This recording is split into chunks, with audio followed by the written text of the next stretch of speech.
Hello friends, welcome to exam express. आज से हम लोग रेलवे एनटीपीसी 2024 के लिए क्लास शुरू करने जा रहे हैं, जिसमें आप लोगों को टॉप प्रीवियस ईयर क्वेश्चंस कराए जाएंगे जो पिछले साल के प्रश्न पेपर में आ चुके हैं और आने की संभावना बहुत ही ज़्यादा है। देखिए, किसी भी एग्ज़ाम को दिलाने से पहले सबसे पहले एक नज़र उसके प्रीवियस ईयर क्वेश्चंस पर डाल लेनी चाहिए कि क्वेश्चंस कैसे आ रहे हैं। तो हम इस सीरीज में सिर्फ PYQs क्वेश्चन को सॉल्व करेंगे। ठीक, चलिए पहला क्वेश्चन स्टार्ट करते हैं। देखिए, आज का जो हमारा पहला क्लास होगा वो नंबर सिस्टम पर होगा ना। पहला क्लास होगा नंबर सिस्टम पर, यानी कि संख्या पद्धति। संख्या पद्धति, ये लिखिए।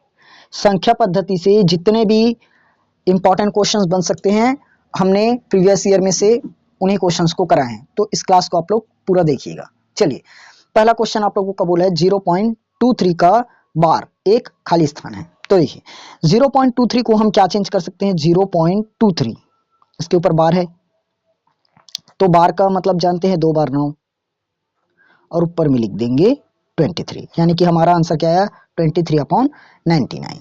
तो ये कौन सी संख्या दिख रही है, साफ से पता चल रही है क्या है, परिमेय संख्या। नीचे आते हैं, संख्या 1.1, 1, 2, 1, 2, 3, 5, 2, 6, 9, ये पता नहीं कहाँ तक गए। तो अपन बताओ इसको निकाल पाएंगे क्या? ये तो पता ही नहीं चल पाएगा क्योंकि इसका फ्रैक्शन ही नहीं निकाल पाएंगे। फ्रैक्शन नहीं निकाल पाएंगे तो हमारा क्या हो जाएगा, अपरिमेय संख्या हो जाएगा। ठीक, देखिए ये इस सन में आ चुका है। अगले क्वेश्चन की तरफ बढ़ते हैं। हमारा क्वेश्चन नंबर 3, देखिए क्या करना है, पहले इसको ध्यान से समझ लेते हैं ना। हमें दिया क्या गया है, 3√5 प्लस रूट 125 है और रूट 80 प्लस 6√5 है। पहले जहां तक हो सके हम इसको सॉल्व करते हैं, जहां तक हो सके इसको सॉल्व करते हैं। देखो 3√5 प्लस 25 का मतलब क्या है, 5√5। तो 25 को अगर तोड़ोगे, 25 को तोड़ोगे क्या निकलेगा, 5 × 5 × 5 होगा। इन दोनों 5 को मिलाकर क्या बन गया, 5 का स्क्वायर, यानी कि रूट से बाहर आ जाएगा तो 5 हुआ, और ये 5 का नहीं बन पाएगा तो 5√5 ही रहेगा। ठीक, क्या आया 5√5 डिवाइडेड बाय 80 को हम क्या लिख सकते हैं, 16 × 5, 16 × 5 80। ये हमारा 4 का वर्ग होता है तो 4 रूट के बाहर निकल जाएगा, ये 5 नहीं निकल पाएगा तो रूट 5 ही है।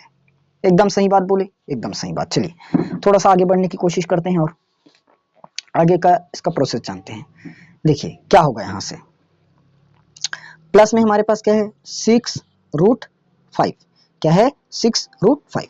यहाँ से इसको अपन सॉल्व कर पाएंगे क्या, 5 और 3 8√5 हो जाएगा, नीचे में 6 और 4 10√5 हो जाएगा, √5 से √5 कट जाएगा, यह आ जाएगा 2 चौक 8 और 2 पंचे 10, यानी कि 4/5। साफ साफ पता चल रहा है भाई, साफ साफ पता चल रहा है क्या है, परिमेय संख्या है। ओके, चलिए नीचे आते हैं हमारे क्वेश्चन नंबर 4 की तरफ। देखिए क्वेश्चन नंबर 4 क्या बोला है, हमें क्या दिया है, संख्या 6, 8, 3, 4, 7, 9 में 8 और 4 के स्थानीय मानों का अंतर ज्ञात कीजिए। स्थानीय मानों का क्या निकालना है अपने को, अंतर। चलिए निकालें। देखो स्थानीय मान के अंतर के लिए सबसे पहले उस संख्या को देखिए कि वो है कहां पर। हमें 8 बोला है, 8 कहां पर है, देखिए यहां पर। तो 8 हम लिख दिए 8।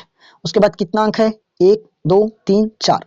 तो अपन क्या करेंगे, 1, 2, 3, 4 बार 0 लगा दिए। उसके बाद और 4 के स्थानीय मानों का अंतर, 4 का स्थानीय मान देखिए 4 है, उसके बाद कितना 0 है, 2 0, सॉरी मतलब 2 अंक है तो 2 0 लगा दो, तो माइनस कर देंगे क्या चीज, 2 अंक है मतलब 400 बन जाएगा ये। देखो 4 हम लिखे, उसके बाद कितना अंक है, 1 और 1 2 अंक, तो 2 अंक बाद 0, तो कितना आ गया हमारा 400। बस यहाँ से अपन इसको सॉल्व कर देते हैं, हो जाएगा हमारा 0, ये भी 0, 10 में 4 गया 6, 10 में 1 गया 9, और ये हो जाएगा हमारा 7, 7 9 6 0 0, 7 9 6 0 0। ये ऑप्शन नंबर सी हमारा आंसर, एकदम सही बात। चलिए अगले क्वेश्चन की तरफ आते हैं। इस क्वेश्चन पर देखते हैं। देखिए 5, 6, 7, 8, 9, 2, 1, 4 में 5 का स्थानीय मान बताना है। RRB NTPC 29 1 21 का क्वेश्चन। 5, 6, 7, 8, 9 214, 5 का स्थानीय मान। देखो सबसे पहले हम क्या करेंगे, 5 लिख देंगे, 5 लिख दी। उसके बाद देखो कितना अंक है, 1 2 3 4 5 6 7 अंक, तो कितना जीरो लगाएंगे, 1 2 3 4 5 6 7 बार जीरो। ये तो हमें ऑप्शन में नहीं दिया है, वैसे में ऑप्शन में नहीं दिया है। अब क्या करेंगे, देखिए ये हो गया हमारा 5 का 5 गुणित, इसको हम ऐसे भी तो लिख सकते हैं 10 की पावर 7, जितना बार जीरो उसके पावर में लगा दो, तो क्या बन गया 5 गुणित 10 की पावर 7। तो 5 गुणित 10 की पावर 7, हमारा ऑप्शन नंबर सी सही आंसर। अगले क्वेश्चन की तरफ आते हैं। हमारा क्वेश्चन नंबर 6वां ये रहा। क्वेश्चन नंबर 6वां क्या बोला है, यदि पी क्यू एक 2 अंकों वाली संख्या है तो P Q minus Q P निम्न में से किससे पूर्ण तथा विभाज्य होगी, पूर्णतया विभाज्य होगी। देखो पी क्यू क्या है, कोई संख्या है, पी क्यू क्या है, कोई संख्या है, तो हमें क्या बोल रहे हैं, P Q minus Q P, P Q minus Q P किससे पूरी तरह से विभाजित होगी, किससे पूरी तरह से विभाजित होगी, ये बताना है अपने को। कैसे कर सकते हैं, कोई संख्या ले लो सीधा, पी क्यू 2 अंक की संख्या है, तो क्या हो जाएगा, मान लो अपन ले देते हैं ये 17, क्या लिए, सॉरी ये 17 हो गया, 17 माइनस 17 क्या है,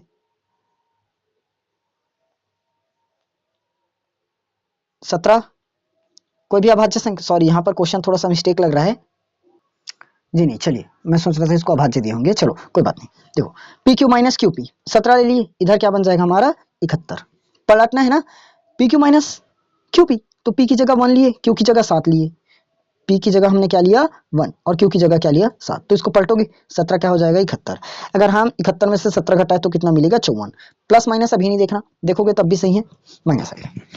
ये किससे भाग है, किससे भाग जाएगा, 9 7 54 सबसे पता चल रहा है, सॉरी 9 6 54, मैं पढ़ा मिस्टेक कर दिया था, तो किससे भाग जा रहा है 9 से, तो हमारा ऑप्शन नंबर ए 9 से भाग चला जाएगा। इसकी जगह पर कोई भी दूसरी संख्या रखकर देख लो, जाता है कि नहीं जाता है, भाग करके देखते। ऐसी दूसरी संख्या रखकर देख लीजिए, जैसे 21 रखे तो 21 का उल्टा कितना हो जाएगा 12, ये कितना हो जाएगा 9, तो 9 9 से भाग जाएगा, कंप्लीट है। अगर इसको सॉल्व करना चाहते हैं तो इस तरह से होगा, देखिए P Q minus Q P, P Q minus Q P, तो इसको लिखने का तरीका क्या है, ये हमारा 10 पी होगा माइनस में क्यू होगा, क्योंकि दहाई के स्थान पर स्थित है ना, इसलिए 10 पी लिखे। अगर इसकी जगह पर आर सैकड़े में दे रहता तो 100 आर होता, फिर उसके बाद हो जाएगा ये हमारा माइनस ये 10 क्यू, क्या बनेगा 10 क्यू और प्लस में पी, 10 क्यू प्लस पी, ये प्लस है सॉरी, चलिए ये हो जाएगा हमारा 10 पी प्लस में क्यू माइनस 10 क्यू माइनस में पी होगा। यहां से देखिए 10 पी में से 1 पी घटाएंगे 9 पी, ये क्या हो जाएगा माइनस में 9 क्यू, तो क्या बाहर निकलेगा पी माइनस क्यू 9, तो ये किससे भाग होगा 9 से ही तो भाग होगा क्या। चलिए अगले क्वेश्चन की तरफ आगे बढ़ते हैं, समझ में आ गया। देखिए अरे यहाँ पर 9 से भाग करोगे तो 9 से यही तो कटेगा क्या, 9 से 9 ही तो कट सकता है कि और दूसरा कट जाएगा। चलिए आगे बढ़ते हैं क्वेश्चन नंबर 7 की ओर। ये हमारा क्वेश्चन नंबर 7, देखो उस संख्या को ज्ञात कीजिए जो 3 की पावर 61, 3 की पावर 62, 3 की पावर 63, 3 की पावर 64 को क्या करे पूर्ण रूप से विभाजित करे। देखो 3 की पावर 61, 3 की पावर 62, 3 की पावर 63 और 3 की पावर 64। ध्यान से अगर देख रहे होंगे सब में से क्या कॉमन कर सकते हो, सबसे छोटी घात को कॉमन कर दो मेरे भाई। सबसे छोटी घात क्या है, देखिए 3 की पावर 61 है, कॉमन क्या बचा 3 की पावर 1, क्योंकि 3 यहाँ पर सॉरी 1 बचा, 3 की पावर 61 पूरा बाहर निकल गया तो 1 बचा, यहाँ 3 की पावर 1 बचा, यहाँ पर 3 की पावर 61 निकल गया तो 2 बचा, यहाँ 3 की पावर कितना बच जाएगा हमारा 3 बच जाएगा। क्लियर, ये हो गया हमारा 3 की पावर 61। इसको सॉल्व कर दो, 1 प्लस 3 3 9 और इसका हो जाएगा हमारा 27, कितना हुआ 27। देखो 3 की पावर 61, 3 की पावर 61, ये कितना बन जाएगा 27 और 3 30, 30 10 40, कितना हो जाएगा 40। यहाँ क्या लिखेंगे तो 27, हाँ 40, कितना आया था 40। चलिए 3 की पावर 61 गुणित 40। अब देखोगे ध्यान से ये तो कोई भी संख्या से कट नहीं रही है 40, तो अपन क्या करेंगे 3 की पावर 61 लिख दिए। ये हो गया 3 की पावर 61 को मैं 3 की पावर 60 गुणित 3 भी तो लिख सकता हूँ क्या? किसी को कोई दिक्कत है? नहीं, क्योंकि 60 है, 60 और 1 61 ही तो होगा। गुणित क्या है? 40। क्या है? 40। अब देखिए ध्यान से, 40 दिया हो जाएगा हमारा क्या चीज? 120। 40 दिया कितना हो जाएगा? 120। ये कौन सी संख्या से कटेगी? 11 से कट पाएगी? नहीं। 16 से? नहीं। 25 से? 25 पंचे 125 हो जाएगा, तो सबसे पता चल रहा है 30 चौक 120, इससे कटेगी। तो हमारा ऑप्शन नंबर ई सही हो जाएगा। ओके, चलिए, ये था हमारा क्वेश्चन नंबर 7। उम्मीद है क्वेश्चन नंबर 8 का आप लोग सॉल्व करके हमें कमेंट सेक्शन पर इसका आंसर जरूर बताएंगे कि कौन सा सही होगा। ठीक, चलिए, क्वेश्चन नंबर 8 आप लोग सॉल्व कीजिए, आंसर कमेंट सेक्शन पर ड्रॉप कीजिए। मिलेंगे हम लोग कल की क्लास में सेम इसी तरह के और क्वेश्चंस के साथ। इसी पैटर्न को हम अभी आगे बढ़ाएंगे जब तक आप लोगों का एनटीपीसी का एग्जाम नहीं हो जाता। चलिए, नमस्कार।